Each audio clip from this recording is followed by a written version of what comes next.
జర్మనీలోని ఒక బిల్డింగ్లో వర్షం పడినప్పుడు ఆ బిల్డింగ్ నుండి మ్యూజిక్ సౌండ్స్ వస్తాయి. ఎందుకు వస్తాయా అని ఇంటర్నెట్లో సెర్చ్ చేస్తే బుర్ర బద్దలయ్యే విషయం తెలిసింది. అదేంటంటే ఆ బిల్డింగ్లో రెయిన్ వాటర్ కిందికి పోవడానికి పెట్టిన పైపులకి చివరిన ఒక మ్యూజిక్ ఇన్స్ట్రుమెంట్ పెట్టారంట. కాబట్టి రెయిన్ వాటర్ వచ్చి ఆ మ్యూజిక్ ఇన్స్ట్రుమెంట్ని టచ్ అయినప్పుడు ఆ ఇన్స్ట్రుమెంట్ నుండి సౌండ్ బయటకు వస్తుంది. అలా బిల్డింగ్ మొత్తం మ్యూజిక్తో వర్షం వచ్చినప్పుడు అదిరిపోతుంది. మీకు విషయం తెలుసా, బల్బును కనిపెట్టిన థామస్ ఎడిసన్ తన కుర్చీలో కూర్చునేటప్పుడు తన చేతిలో ఒక స్టీల్ బాల్ని పెట్టుకుని కూర్చునేవాడు. ఎప్పుడైనా తనకి నిద్రపోతే తన చెయ్యి లూజ్ అయిపోయి స్టీల్ బాల్ కింద పడితే ఆ శబ్దానికి అతనికి అలారం లాగా అనిపించి లేచేవాడు.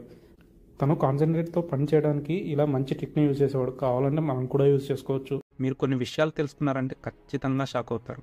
లాస్ట్కి వచ్చే ఇన్ఫర్మేషన్ మాత్రం 100% క్రేజీగా ఉంటుంది. ఆక్టోపస్కి మొత్తం 3 హార్ట్స్ ఉంటాయి. 2 హార్ట్స్ బ్లడ్ని కిల్స్కి పంప్ చేస్తే 1 హార్ట్ బ్లడ్ని బాడీ మొత్తం సర్క్యులేట్ చేస్తుంది. ప్రపంచంలో డ్రైయెస్ట్ ప్లేస్ అటకామా డెజర్ట్లో ఉంది. ఇది చిలీలో ఉంది. ఈ ఎడారిలో కొన్ని చోట్ల కొన్ని వందల సంవత్సరాలుగా వర్షం పడట్లేదు.